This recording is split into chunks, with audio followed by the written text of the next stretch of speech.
J'aimerais lui poser la question de quand il voit les échos aujourd'hui, dans le monde d'aujourd'hui, d'un livre qui date de 1997, la façon dont on parle des Noirs, la façon dont Mills parle des Noirs dans le livre, comment le contrat social, comment le contrat racial traite les Noirs, on les traite de sauvages, on les traite de mots, en fait, des sous-hommes. Et quand on voit les exemples dans le monde, en France, des ministres de l'Intérieur ont utilisé ces termes-là pour catégoriser des Noirs en France.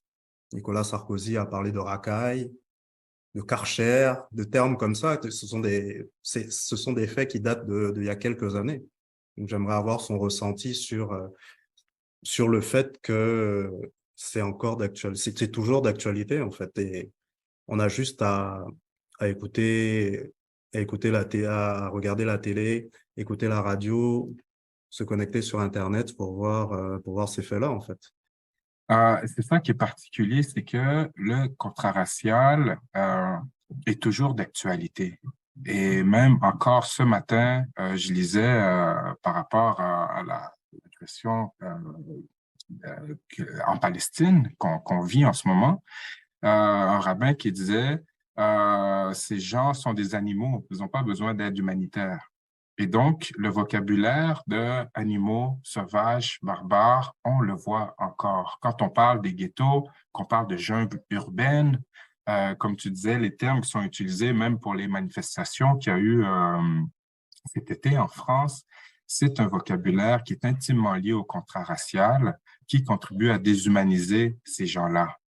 Et Mills, ce qu'il dit dans le contrat racial, c'est que ces personnes, de par leur sauvagerie, entre guillemets, rendent l'espace sauvage et l'espace sauvage ensauvagise ces personnes-là. C'est comme si c'est un cercle infini, finalement.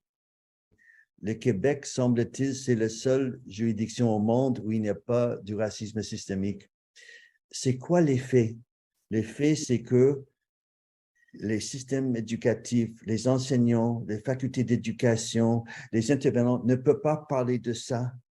Il n'y a pas de fonds, pas de formation, pas de ressources, pas de ligne directrice, pas de curriculum, pas de pédagogie.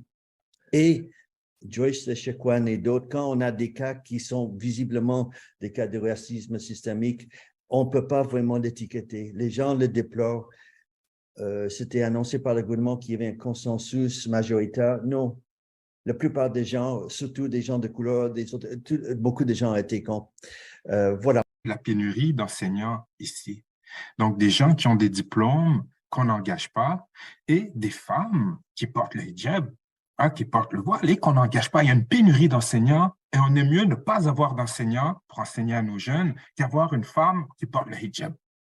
Et donc, c'est pour voir comment, justement, cette vision du Québec eurocentrée, blanche, francophone, catholique, est prégnante. Donc, on est mieux que nos enfants aient moins d'enseignants que d'avoir une personne qui porte ce symbole religieux. Et à aucun moment, on a été témoin de prosélytisme. On nous dit, le prosélytisme, on veut pas. Mais en fait, finalement, on se coupe la force vive et on utilise ces prétextes-là pour continuer à exclure les gens.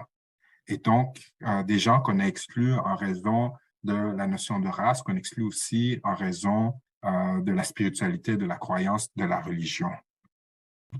Donc, le contrat racial est perpétué par les institutions scolaires, académiques, par les hôpitaux. Et Paul, tantôt, a nommé le cas de Joyce Echaquan. On peut en nommer bien d'autres.